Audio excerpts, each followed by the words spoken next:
Uz slikanje bi ja ubacila sad naravno i našu ideju koju ćemo sprovoditi u djelo. Znate li, vi ste rekli da ćete biti uz nas, jel, glumit? Pa ja bi htjela, naravno. Odlično. Znači, osnovali smo, ja sam nedavno razgovarala sa jednim mojim prijateljem koji radi za NASA u Houstonu. Da vam ja preuzem paletu da vam bu lakše. Samo da ovo...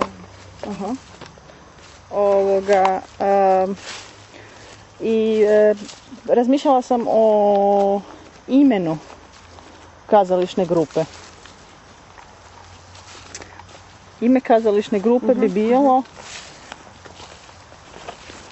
nešto sa Authentic Theatre Group. Da, autentična kazališna grupa. Authentic Theatre Group.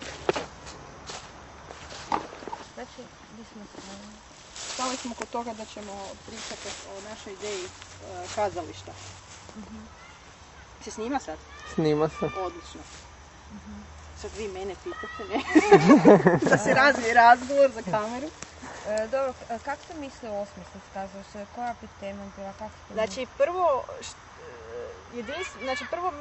prvo sam počela komplicirano razmišljati, vrlo komplicirano.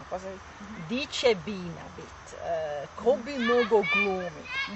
Prva ideja bila kako da to bude u Celju, da to bude netko od mojih studenata. I onda to sve postalo komplicirano. Od mog osobnog babysittinga pa do organizacije pa do ispitivanja tam tih ljudi u tom kazalištu da li bi moglo dobiti mjesto. I kako obično u životu su rješenja svih problema pred nosom. Meni je prije nekoliko dana pala na pamet ideja pa to se može napraviti u mojem ofisu. Što znači da će se napraviti kao prvi puta u biti small private theater, znači malo privatno kazalište koje će moći primiti 15 do 20 ljudi, od toga će na velikim foteljama biti lože. A u onom jednom malnjem prostoru će biti mala bina sa zastorima i to će biti na neki način privatno kazalište. Kazališna grupa će se zvati Authentic Theatre Group. Možda ćemo ju još nazvati autentična hipnoteatar kazališna grupa, još ne znam točno, ali uglavnom nešto autentično. Jer cilj nam je da prirodnost i svakodnevnicu života, te kvalitetu života promoviramo kroz kazališne komade. Većina predstava će biti stand-up, znači bez pripreme. Jednostavno iziđete na binu i počnete glumiti. Spontano. Razvije se razgovor koji bi mogao biti i humorističan, koji može biti histeričan, koji može biti kakav god. I to je onaj cilj u biti da svako ko kupi kartu može doći i biti na bini i odigrati što god poželi. Osim ne može baš previše puno razbijati po bini, za to ćemo isto pripremiti, imat ćemo i sjekiru i cijepanice, da ćemo i čaše. Naravno, oni koji će odglumiti tu agresiju i te histerije, ti će morati počistiti poslije. Usprko tome koji su kartu platili, morali budu počistiti. Karte će se kretati između 50 i 70 kuna, 70 kuna su ove na foteljama, 50 kuna su ove na običnim stolcima. Predstave će biti obično četvrtkom ili subotom na večer, od 8 do 9:30. Dolje ispod, pošto je kazalište, kazalište je na drugom katu desno, u Bolničkoj 63. To vam je preko puta Vrapča, sam da ne pomešate.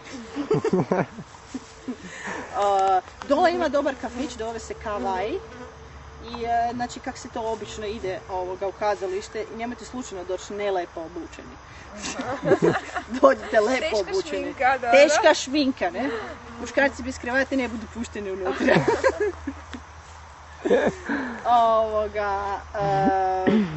Prije se ide na koktel u kafić Kavaj. Onda idete gore u bohemian, najbohemski teatar u Zagrebu, to jest prvi takve vrste. Onda idete gore, odslušate, napunite se s energijom, pametnim stvarima koje bomo mi tu prezentirali. Za sad, evo sad obvežem Natali videokamerom da bude glumila. I ja već imam treću kolegicu sa mog tečaja koja se već obvezala. Stvar je u tome da bude fun. Fun faktor mora biti ispunjen. I naravno svatko ko želi može doći na binu prije se, znači oni koji žele doći prije na binu moraju se javiti i htjeli joj mi bi glumili. Tako da ne ispadne da imamo više od 3-4 ljudi, pa onda sad svi odjedanput hoću na binu, niko ne ostane u publici, neko mora i gledat. Ne? Samo malo da vidimo, sad je ovo pravo autentično, ko to zove. Budemo se javiti malo kasnije. I to je to. U prostorima Hrvatskog društva za medicinsku hipnozu, možda bude bilo i malo hipnoza u tim kazališnim komadima, možda će biti malo psihoterapije, možda će biti malo seksualne terapije, bračne terapije, primjerno će biti razgovora o strahovima, bit će fun faktor, bit će o tome šta znači jedna od mojih najdražih predstava koju sam već odigrala par puta je Kassandra i Aleksandra i ona koja čita u staklenoj kugli budućnost. Tako da to je jedna od humorističkih predstava. Dođite, vidite, uvjerite se, to je to. Biće dobro, biće zabavno. Mi sad tu hodamo po, gdje smo? Dubravi smo. Sesvete. U Sesvetama smo u šumi, lijep je dan, djeca nam dolaze i sad će nam još Magdalena reći nešto o svojoj hipnozi grupi. Ne znam. Već pa se snima Magdalena. Ostalo sam bez teksta. Nema problema. Kad su grupe, koliko ovoga... Grupna terapija će ići jednom mjesečno. Ok, koliko će trajati? Trajat će po 1 sat. Koliko je cijena? Po 1 sat cijena je 150 kuna. Dobro, kaj garantirate? Garantiramo uspjeh. Odlično, hvala. Gledaj za tebe. Hvala ljubavi. Garantirate boljitak i kvalitetu života, kaj ne? Odlično. Da, hipnoza grupa će ići jednomjesečno, je li tako? Koji dan? Tako je. Prvi put će sad ići u subotu, a ostale dane će ići petkom. Aha. Petkom pod večer, po 1 sat. Dobro. I uglavnom vodit će se razgovori više onog tipa što ljudi zapravo žele, o čemu žele razgovarati, koji su njihovi problemi i da na neki način zajednički pokušamo naći neko rješenje. I ako neko neće pričati u grupi ne mora, jel tak? Ne. Nije to ona fora da sad neko mora doći u grupu i sad se eksploatirati. Nego jednostavno ako ste pod stresom dođete, legnete se tam, vi odradite svoju grupnu hipnozu i to je to. Da, neko ako smatra da mu je čisto okej biti tamo samo, može slobodno doći, posluhnuti, opustiti se. Nikoga neće Znači, ništa gnjaviti. za sve one mame koji su šizasti, histerične, da malo dođu da više ne gnjave svoje muževe doma i obrnuto, svi ovi muževi koji su histerični i šizasti, da dođu malo se tu zrelaksirati, da ne šize doma. Da, uglavnom takav jedan način čisto da malo po malo dobe neki uvid u to što se zapravo da napraviti, sami se mogu u nekim situacijama postaviti, riješiti neke situacije.